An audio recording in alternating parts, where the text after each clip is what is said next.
All right, here I am walking and talking, and we're going to talk about thankfulness. We're going to talk about gratitude. We're going to talk about manifesting what you want and manifesting what you don't want.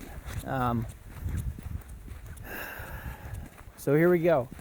It's in the middle of the coronavirus pandemic that's going on, and everybody in the world has been encouraged to self-isolate and stay in small groups. I live in a beautiful, beautiful part of the world. I live in Alaska. There's almost as many miles, square miles, in the state as there are people that live here. It's very easy to self-isolate in Alaska. It's incredible to just walk and be able to walk for an hour without seeing another person and just enjoy nature. All that to say, I have really gotten into being grateful for everything that I have, instead of and doing my best to not let myself get stuck on the idea of what I don't have or what I want but don't have the money for, or whatever the specifics are. For me, I get stressed out about money a lot. Not having enough of it. How am I going to make more of it? Am I ever going to accomplish the dreams that I have? Am I ever going to impact the world the way I want to? And all of that kind of hinges on money. But money is just currency that's passed between people to exchange services and to get things, right? So it's something we've generated, and it's an outside stressor. But what I've been realizing is the more that I focus on what I don't have, and that can be anything, that can be friends, that can be family, that can be whatever it is for you, whatever your specific struggles are, the more you focus on that, what I'm finding personally is the more I focus on those things, the less of those things that I have. So the more I stress personally, the more I stress about money, the less money I tend to have, the more bills tend to come up, the more repairs I have to do on my vehicle, the more costs that I never foresaw come up, things that shouldn't bother me start to bother me. Everything just starts to spiral out of control is what I'm finding. And on the other side of it, in the short amount of time that I've been doing what I've been doing, I have found that taking stock of and being so thankful for the things that I have has helped me to see the world in a different way and to be able to really appreciate what I do have.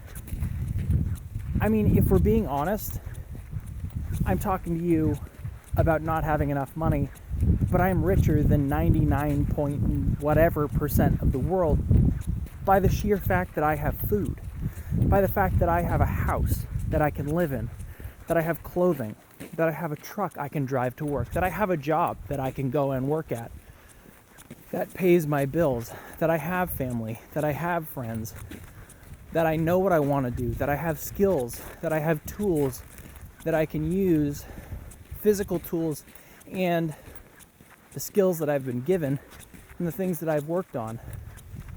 I have so many things that I can be thankful for, and so much more than so many other people that are more thankful and more grateful than I am.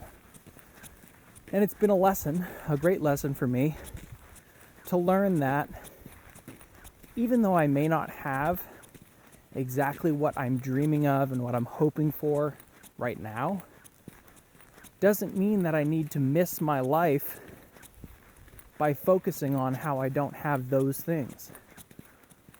I don't need the flashy car. I'm not interested in that. I don't need a mansion to live in. That's not what I'm looking for. That's not what I'm talking about. I'm talking about the ability to reach people on a physical level, help them with their health, help them become more competent physically, able to lift simple, small objects that in times past may have hurt them. I'm talking about being able to share love with people, being able to talk with them about personal issues, having them trust me, having them rely on me for help and support, and not in a codependent way, but in just in the way a coach would coach someone. Those are my dreams. Those are the kinds of things I want. Yes, I want to buy property. Yes, I want to build a house. Yes, I have all those things that I'd love to do. I'd love to, travel the world or travel as many places as I possibly could. All of that, I feel, will come with time. And what I'm realizing is that I am so much happier now, a year and a half later, after starting this practice of being thankful and being grateful. I am so much happier than I was the first 30 years that I was alive. Because I'm not focusing on what I don't have and who wronged me and what went wrong and how I messed up and all of those things that are there. They're all still there, and I'm not ignoring them, but I'm also choosing to not spend my time and energy consumed with those thoughts. Anyway, I hope that helps you guys out. I hope that gives you something to think about. Stay safe. Stay self-isolated until this thing is over. Hopefully we can figure out, the doctors and the nurses who have been working very hard around the clock, around the world, can figure out a way to cure this disease. And I would recommend that you don't eat bat soup. That's probably a really good call. Anyway, I hope that adds value. Be thankful for something. Love somebody. Be grateful. Manifest the things you want. Because just as much as you manifest the things you want, if you focus on the things you don't have and don't want, those will manifest themselves even more. So be happy. Be grateful. We have a wonderful world that we live in. It's beautiful. Let's live it. Let's make it better. See you guys later.